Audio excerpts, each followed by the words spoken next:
ఇప్పుడు మీరు చూస్తున్న ఈ ఆకు పేరు కొండపిండి ఆకు.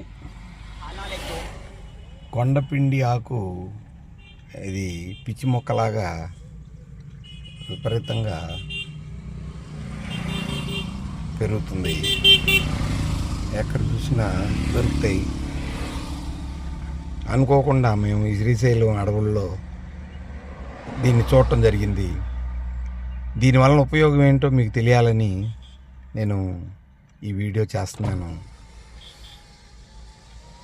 కొండపిండి ఆకుతోటి మీరు కూర చేసుకొని తిన్నా, లేదంటే లైక్ గోంగూరలాగా, లేదంటే తోటకూరలాగా కూర చేసుకొని తిన్నా, లేదంటే పప్పులో వేసుకొని తిన్నా కిడ్నీలు ఫంక్షన్ చాలా అభివృద్ధి చెందుద్ది.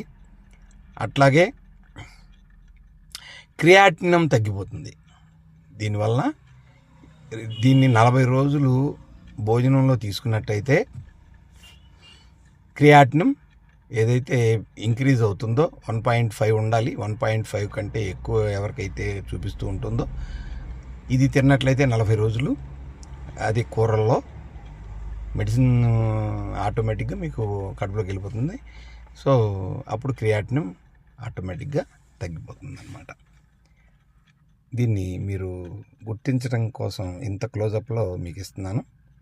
ఆకు ఈ విధంగా ఉంటుంది. దీన్ని కొండపిండి ఆకు అంటారు.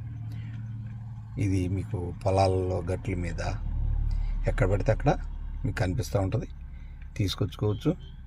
ఇది ఈ కాలం చిగురులు పెట్టి వస్తూ ఉంటుంది అన్నమాట, వర్షాకాలం. అది చూడండి ఎంత మంచి టిప్పో కిడ్నీలకి.